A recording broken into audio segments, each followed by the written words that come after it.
घरातल्या दुसऱ्या कुठल्या व्यक्तीला माझ्यावर ओरडायचा ती चान्सच देत नाही. कधी-कधी असं होतं, की जान्हवी सोबतचे काही किस्से असतात, जे मेमरीज आहेत त्या मला इथे कुठेतरी रिलेट होतात. क्षितिजच्या आयुष्यात आपल्याला बायको म्हणून काही जागा नाहीये. मारामारी वगैरे केली मी तिच्यासाठी आणि त्याच्यानंतर घरी आल्यावर मला तो ओरडा बसलेला आहे. त्याच्यावर औषध सुद्धा लावलंय, त्यामुळे जखमेवर मी काळजी घेते त्या जखमेची. रेशमताई पण सेम तशीच आहे, ती खूप गोड आहे. ती म्हणजे आधी सुरुवातीला पहिले काही दिवस मला असं वाटलं होतं, अरे सिनियर आर्टिस्ट आहे. Hello, me Aditi. इट्स मज्जामध्ये तुम्हा सगळ्यांचं स्वागत. अंतरपाट या मालिकेच्या सेटवर आली आहे आणि तुमच्या सगळ्यांची आवडती जोडी म्हणजेच गौतमी आणि क्षितिज माझ्यासोबत आहेत. कसे आहात दोघं? मस्त. एकदम मस्त. तुम्ही? अगदी मजेत आहे. बरं, लग्नानंतरचा पहिला इंटरव्ह्यू आम्ही केळवण एन्जॉय केलं, आम्ही लग्न एन्जॉय केलं आणि आता लग्नानंतरचा पहिला इंटरव्ह्यू करतोय. कसं वाटतंय घरी येऊन? या. खूप छान वाटतंय. क्षितिज अजून म्हणावं तसं माझ्यावर प्रेम करत नाहीये, माझ्याशी वागत नाहीये छान छान. पण मला माहिती माझा स्वभाव प्रेमळ आहे, मी त्यांना नक्कीच आपलंसं करून घेईन. आता मालिकेत मैत्री दिसतीये दोघांची आणि मैत्रीचा हात पुढे केलाय. याबद्दल तुला काय वाटतं क्षितिज? मी पण काहीतरी स्वतःत मला बदल जाणवत आहेत. कारण मी आधी तिला नाही नाही म्हणत असतो. पण एका पॉईंट नंतर मला ते रिअलाईज होत जातं, की यार मी किती हिला बोलतो, वाईट बोलतो, हिला खूप त्रास देतो. पण तरीसुद्धा ती माझ्याच बाजूने बोलते, माझ्याच साईडने बोलते किंवा घरातल्या दुसऱ्या कुठल्या व्यक्तीला माझ्यावर ओरडायचा ती चान्सच देत नाही. म्हणजे मी जरी खोटं बोललो तरी ती सगळं हँडल करते, सावरून घेते. सो म्हणून मग ती एक मैत्रीण म्हणून मला कुठेतरी ती केमिस्ट्री आमची जुळत जाते.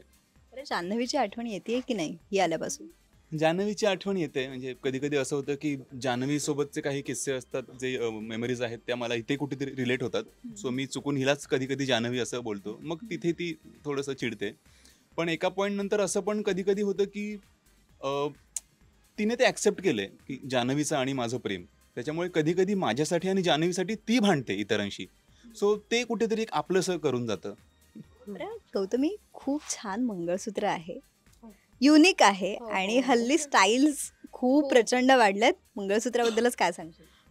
बेसिकली गौतमी ही साधी मुलगी आहे, त्यामुळे आमच्या जी स्टायलिस्ट आहे, कॉस्ट्युम स्टायलिस्ट जिने हे आमची सगळी ज्वेलरी सिलेक्ट केली आहे, तिने सुद्धा गौतमीला मंगळसूत्र देताना नाजूक एक पारंपरिक टच असलेलं असंच मंगळसूत्र तिने तयार करून घेतलं आणि असं हे आहे छोटंसं नाजूक गौतमीसारखं छान मंगळसूत्र.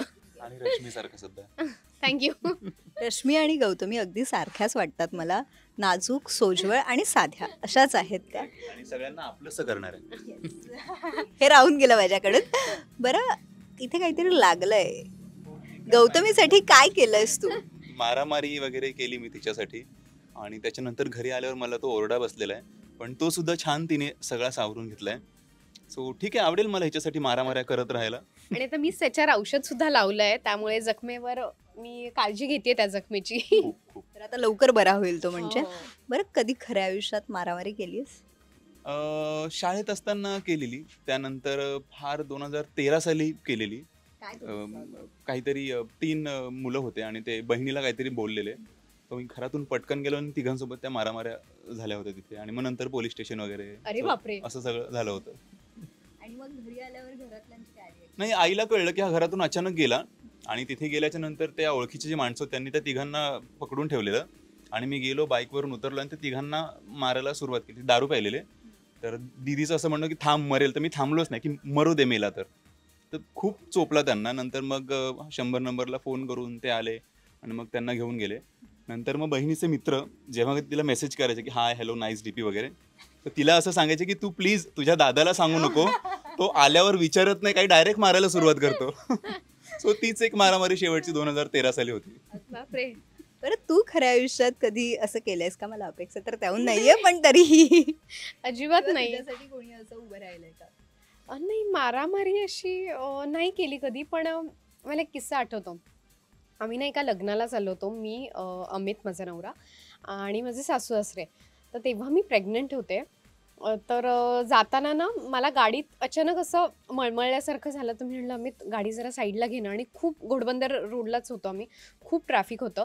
तरी त्यांनी इंडिकेटर दिला. आम्ही खिडकीतनं हात बाहेर काढून वगैरे आम्ही गाडी बाजूला घेत होतो. म्हणजे आम्ही बाजूला घेणार तेवढ्यात एक बाईकवाला आला आणि असं माझं दार उघडायला आणि त्याची बाईक ह्याला, म्हणजे तो जस्ट डॅश झाला थोडासा आणि तो थांबला. मग बाईकवाला अमित उतरला आणि अमित इतका चिडला आणि अमितनी खूप त्याला मारला. अमित म्हणतो तुला कळत नाही का इथे दिसतंय मी हात दाखवतोय.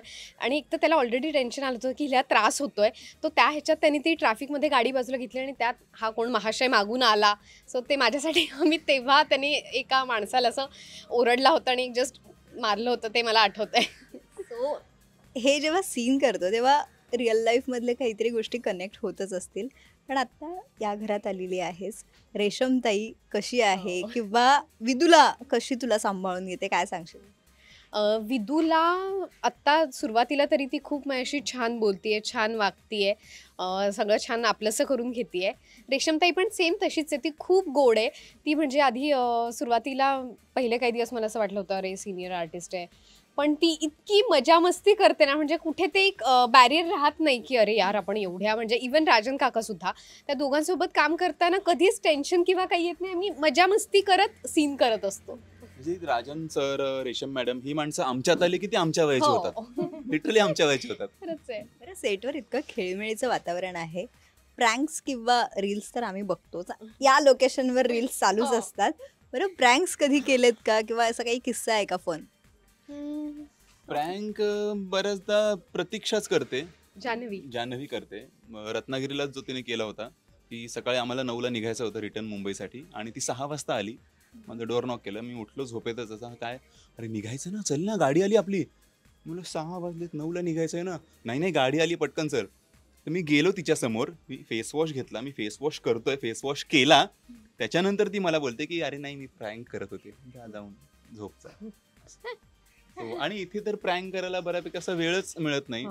सगळं म्हणजे गप्पा गोष्टी करण्यातच वेळ जातो. पण तरी सुद्धा आता मला जेव्हा मेकअप दादा आहेत आमचे, प्रमोद दादा, त्यांनी फोन केला, बोले मीडियावाले आले, इंटरव्ह्यूसाठी बोलवले. मी बोलले प्रँक करताय तुम्ही? मग मी 2 वेळा कन्फर्म करून आलो की हा खरंच आले. नाही, आम्ही खरंच तुमच्यासाठी आलोय. बरं, आत्ता मालिकेविषयीच, मालिकेचा टर्निंग पॉईंट काय, पुढे गौतमी क्षितिज कसे पुढे जाणार आहेत, त्यांची गोष्ट काय असणार आहे, काय सांगशील? गौतमी जसं आता इथे लग्न करून आली आहे, पण तिला कळलं आहे की क्षितिजच्या आयुष्यात आपल्याला बायको म्हणून काही जागा नाही आहे. आमच्यात एक छान मैत्रीचं नातं आता तयार होतं आहे, तर तिने सुद्धा ते ॲक्सेप्ट केलं आहे. पण कुठेतरी तिचं स्वप्न होतं की नवरा कसा असावा, तिचं संसार कसा फुललेला असावा, ती सगळी स्वप्न मोडली आहेत. याचा तिला त्रास होतो आहे. पण शेवटी काही गोष्टी तिने नशिबावर सोडल्या आहेत. बघूया आता पुढे जाऊन तिच्या नशिबात नक्की काय लिहिलेलं आहे आणि क्षितिजच्या आयुष्यातून ती दूर जाणार आहे की नाही हे तुम्हाला, मला वाटतं, आमची मालिका बघितल्यावरच कळेल. आणि बरेचसे ट्विस्ट अँड टर्न्स आहेत. जसं ती म्हणाली की ती काही दिवसानंतर मला सोडून जाणार, आमचा जो प्लॅनिंग आहे डिवोर्सचा वगैरे. पण असं होतंय की तिच्यात माझ्यापेक्षा माझी घरची फॅमिली जास्त इन्व्हॉल्व्ह होत चालली आहे. फॉर एक्झाम्पल तिचं असं म्हणणं असतं की झाडाला जरी एखाद्या माणसाने पाणी जरी नाही घातलं तरी सुद्धा ते झाड त्या माणसाला सावली देतं. म्हणून तिचं असं की ती सगळ्यांचं चांगलं करते, प्रत्येकाची काळजी घेते. मग मला कुठेतरी ते एक दडपण येतं हळूहळू की यार ही सगळ्यांची काळजी घेते, सगळ्यांना हिची सवय होते आणि एक दिवस ही जाणार, मग कसं होणार? सो ते एक टेन्शन आहे मला. ते कसं होणार यासाठी तुम्ही आमची मालिका बघा, अंतरपाठ. नक्कीच खूप टर्न अँड ट्विस्ट येणार आहेत. सो थँक्यू सो मच या इंटरव्ह्यूसाठी आणि तुम्हाला खूप खूप शुभेच्छा. थँक्यू. मराठी चित्रपटसृष्टीतील लेटेस्ट अपडेट्स आणि गॉसिपसाठी आमच्या चॅनेलला सबस्क्राईब करा आणि बेल ऐकन दाबायला विसरू नका.